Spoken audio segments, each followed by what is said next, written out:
السلام عليكم، ازيكم؟ عاملين ايه؟ يا رب كلكم تكونوا في احسن حال. وحشتوني جدا، مفتقداكوا قوي. شكرا لكل الناس اللي بتبعت لي تسأل عليا على بيجي الفيس.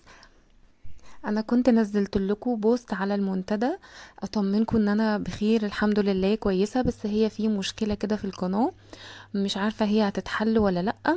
بس النهاردة هتكلم معاكم ان شاء الله في الموضوع ده. هو النهاردة فيديو خفيف كده لطيف علشان بس حبيت اعرفكم ايه اللي هيحصل معايا الفترة الجاية. وكمان حابة احذر اصحاب القنوات او اللي لسه ناويين يعملوا قناة على اليوتيوب، يبقوا واخدين بالهم كده من النقط اللي انا هتكلم فيها عشان ما يفقدوش قنواتهم وتعبهم كده يروح هباء. فهقول لكم بس الوصفة انا عملت ايه النهاردة، وهتكلم معاكم في التفاصيل دي ان شاء الله. هقول لكم انا ناوية اعمل ايه الفترة الجاية. اليوم ده يا بنات كان جاي لي ضيوف كده فجأة، يعني قبل ما يجوا كده بحاجات بسيطة عرفت ان هم جايين. فعملت ايه بقى؟ بفتح التلاجة عندي ما لقيتش غير بيضتين ومقادير الكيكه اللي هي الصغيره خالص. يعني انتوا عارفين انا في العادي لما بحب اعمل كيك بحب اعمل الصينيه الكبيره، بحبها تقعد مثلا معايا يومين او حاجه.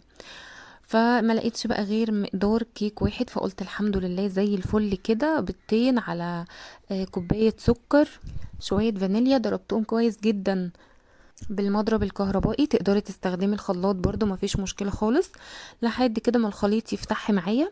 وبعد كده نزلت بنص كوباية من الزيت، عليهم كوباية من اللبن، عليهم كوبايتين من الدقيق المنخول، يفضل يكون منخول بيدي نتيجة احسن، ومعلقة كبيرة مليانة من البيكنج باودر.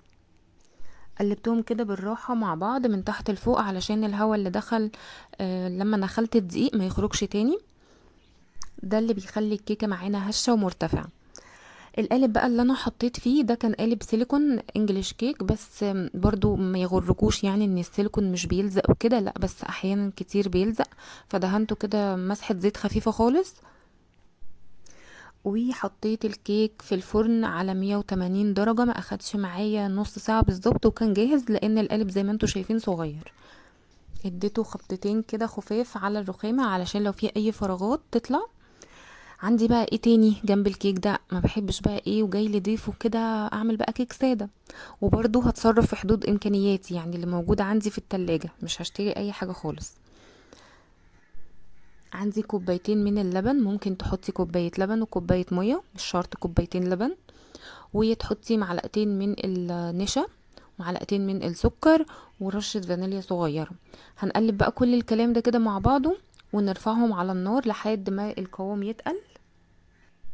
وكده بقى البودنج عندي جاهز. هغطي بس الوش بتاعه بعد ما يخلص علشان ما يعملش معايا كده طبقة. لما الكيك بقى خرج معايا من الفرن بصراحة ما استنيتش يعني، جبته على طول وقطعته وهو سخن. طبعا انتوا ما تعملوش كده، بص يعني هي في حتة لزقت اهي في القالب، علشان زي ما انتوا شايفين سخن مولع بجد بناره. فانا كنت مستعجلة يعني عايزة بقى اعمل الوصفة واخلصها بسرعة علشان ابقى فاضية برضو ان انا اقعد مع الضيوف، ما افضلش بقى رايحه جايه على المطبخ وهم موجودين. بصوا الكيك بجد اتقطعت وهي سخنه، ومع ذلك تجنن. زي ما انتوا شايفين كده مرتفعه وهشه وخفيفه وطعمها تحفه، وما تفرولتش ولا اي حاجه برغم ان هي متقطعه سخنه. بس ما حصلش فيها فروله ولا اي حاجه خالص، زي ما انتوا شايفين قدامكم كده وصفه ناجحه مليون في الميه. جربوها بجد هتدعولي. قطعتها بقى كده صغيره خالص كده، مكعبات كده صغيره. خلصت بقى كل الكمية اللي عندي، وكده بقى عندي الكيك جاهز، عندي البودنج جاهز. وكان عندي كده برضو 3 موزات فاضلين، رحت قطعتهم كده حلقات صغيرة. وعملت بقى كاسات من الحلو ده، بجد كان تحفة يجنن. عملت طبقة من الكيك، عليها طبقة من البودنج، عليها طبقة من الموز، وهكذا. يعني حسب بقى كمية الكاس اللي عندك او حسب مساحته تعملي بقى الطبقات زي ما انت عاوزة. ومن على الوش كده حطيت صوص كراميل. عايزه اقول لكم ان صوص الكراميل ده الصوص الموفر اللي احنا كنا عاملينه من فتره مع بعض. هو كان في وسط الروتينات كده، بس انا لو لقيت في وصفه كانت لوحدها كنت عاملاه هو ومجموعه صوصات تانية.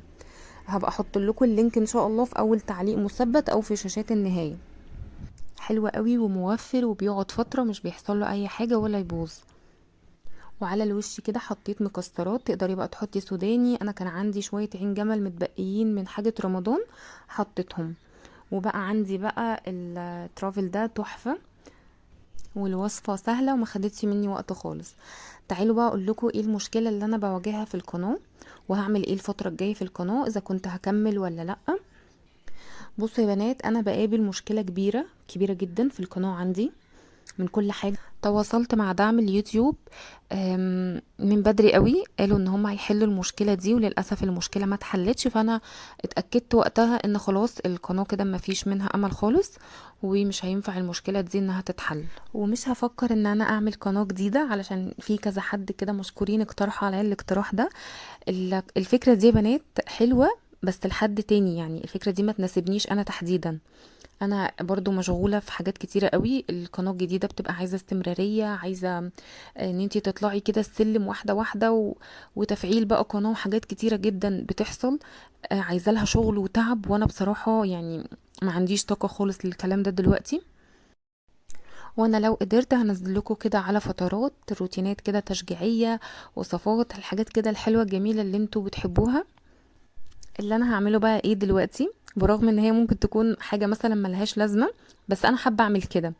انا هغير اسم القناة لاسمها القديم، يعني بدل ما هي دينا منصور على اسمي هسميها شاطرة وتقدري. عايزة اقول لكم ان انا من ساعة ما غيرت القناة والقناة يعني صحتها في النازل. ده الاسم اللي انا بدأت بيه، وحاسه ان هو مميز قوي، مفيش حد عامل قناة بالاسم ده، وبصراحة كان وشه حلو عليا. فان شاء الله هرجع اسميها نفس الاسم تاني، سواء بقى ليا نصيب ان انا اكمل في القناة او ماليش نصيب. دعواتكم بقى معايا ان ربنا يكتب لي الصالح ليا. نصيحة بقى مني لأي حد عنده قناة يوتيوب أو أي حد عنده أي حاجة على أي منصة على السوشيال ميديا، اهتموا بالمحتوى بتاعكم. يعني لازم يكون عندكم استمرارية، علشان ده من أوائل الأسباب اللي كانت سبب في مشاكل كتيرة جدا في القناة عندي.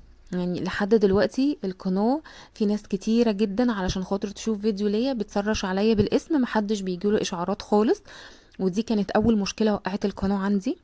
فخلي بالكم بقى من تعبكم ومن مجهودكم ان هو ما يروحش كده، لان اليوتيوب ما عندوش اوبشن السماح خالص، ما بيديش سماح لاي حد. خلاص هي الواقعه بوقعه بقى، يعني وقعت القناه كلها، وربنا بيسبب الاسباب برضو، ما بيعملش اي حاجه وحشه خالص. انا الحمد لله في حاجه كده شغلتني، حاجه برضو انا بحبها ومشغوله فيها، يمكن علشان كده برضو يعني ربنا ايه لطيف كده بيا، والا كنت زعلت جدا على القناه وعلى تعبي فيها. بس الحمد لله زي اكيد ما قلت ربنا لكم، اختار لي الخير وانا راضية جدا بكل قضاء ربنا وعطائه. اشوفكم على خير ان شاء الله، مع الف سلامه.